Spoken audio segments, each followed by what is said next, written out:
तुझे तेरे ही तरीके से समझाता हूं। तू जिस भी हद तक जाएगा उससे हमेशा 10 गुना ज्यादा मैं जाऊंगा।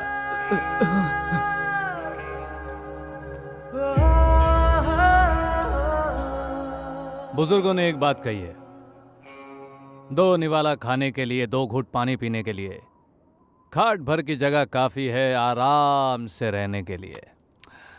गलत बात नहीं है। Follow me.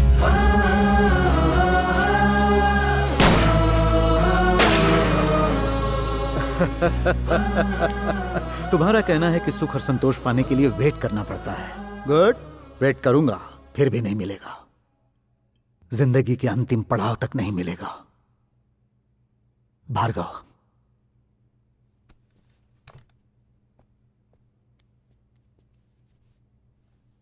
भार्गव, दादा, जानते हो मेरी ख्वाहिश क्या है?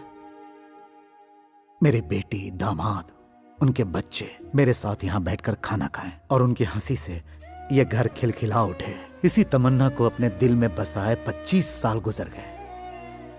इन वर्षों में बहुत कुछ हुआ, लेकिन ख्वाहिश पूरी नहीं हुई। कहते हैं आदमी बुढ़ापे में बच्चा बन जाता है और बच्चे माँ बाप बन जाते हैं। मुझे अपनी बच्ची को देखना है।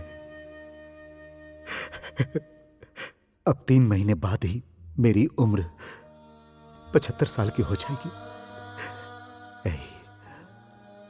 तू मेरे जन्मदिन पर अपनी बुआ को ले आएगा क्या?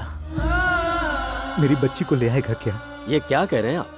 खानदान पर लगे धब्बे को इतनी आसानी से भुला देंगे? हाँ, आप भुला सकते हैं, हम नहीं। उसे नहीं ला सकता ये। आपने निकाला है तो ये कैसे लाएगा? यहाँ आखिर उसे कमी ही क्या थी जो छोड़कर चली गई? बरसों से तराशी हुई मूर्ति को बिगाड़ने के लिए एक हथौड़े की गलत चोट ही काफी है। वैसे ही इंसान की एक छोटी सी गलती रिश्ते बिगाड़ देती है। मेरी मर्जी के खिलाफ उसने शादी की, इसलिए मैंने उसे घर से निकाल दिया। आज मेरा दिल चाहता है कि वो यहाँ आए तो उसे लेकर आओ। आपकी जिद को पूरा करने के लिए हम उसके पैरों में नहीं गिर सकते पापा। जमीन पर भूकंप कैसे आया, कहां आया, ये बात हम पिन पॉइंट नहीं कर सकते। उसी तरह एक फैमिली में मनमुटाव आने की वजह सिर्फ यही है, ऐसा हम नहीं कह सकते हैं पापा। ऑफ कोर्स, कहते हैं इज्जत से ब्याही गई लड़की कुल की शान होती है, लेकिन हमारे परिवार में ऐसा नहीं है। वो इस घर को छोड़ कर गई है, कैसे आ सकती है वो? हर साल उसके जन्मदिन और त्योहारों में उसके लिए गहने कपड़े हम खरीद कर भिजवाते रहे, लेकिन वो हमेशा लौटाती ही रही। उस बेइज्जती का दर्द हम सह नहीं पाए, इसीलिए वो गांव देश छोड़कर हम चले गए। मैं खड़ा हो गया। संभाल, संभाल।